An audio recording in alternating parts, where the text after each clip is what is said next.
Hello বন্ধুরা, আজ আমি ফুলকপির ডাঁটা চচ্চড়ি বানিয়ে দেখাবো।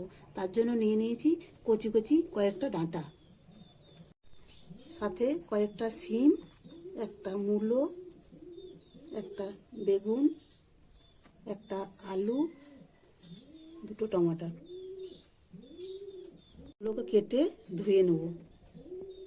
সব সবজিগুলো পাতলা পাতলা করে কেটে নিলাম। এই যে ডাঁটা, শিম, আলু, বেগুন, মূলো, টমেটো, ধনেপাতা, মেথি পাতা আর দু একটা কাঁচা লঙ্কা। ডাঁটার কচকচানি ভাবটা যাওয়ার জন্য 2 মিনিট গরম জলে ভাপিয়ে নেব।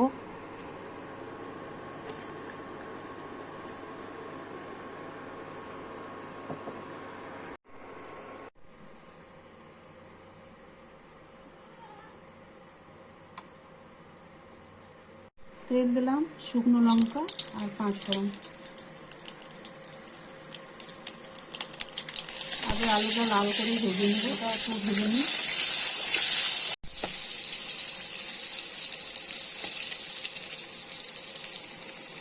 এগুলো লাল হয়ে এসেছে, এবার ভাপানো ডাঁটাগুলো দিয়ে দেবো।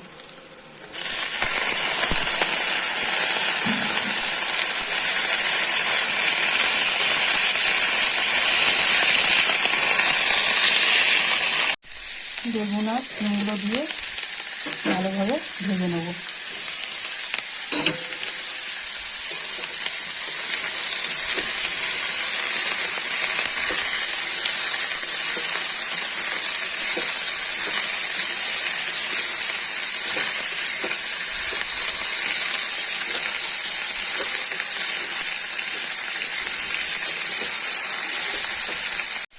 স্বাদ মতো লবণ আর হলুদ দিয়ে দেবো। নাড়াচাড়া করে একটু ঢাকা দিয়ে দেবো। মশলার জন্য নিয়ে নিয়েছি সাদা সর্ষে, কালো সর্ষে, রসুন আর লঙ্কা। মশলাটা বেটে তৈরি করে নিই।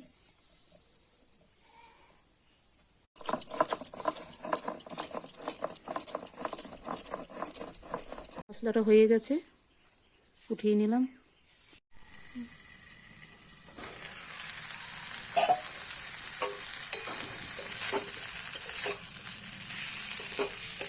তাও ভালো মতো ভাজা হয়ে গেছে।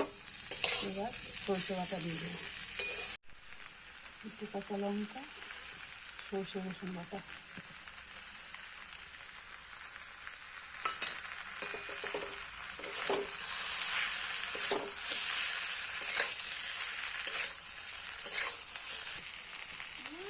মেথি পাতা দিয়ে দিলাম।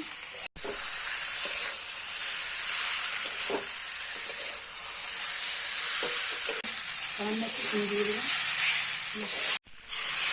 অল্প একটু জল দিয়ে করে দেবো।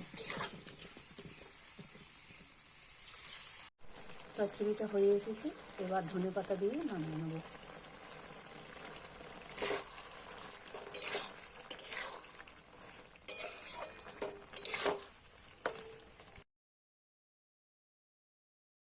ডাঁটা দিয়ে চচ্চড়ি তৈরি।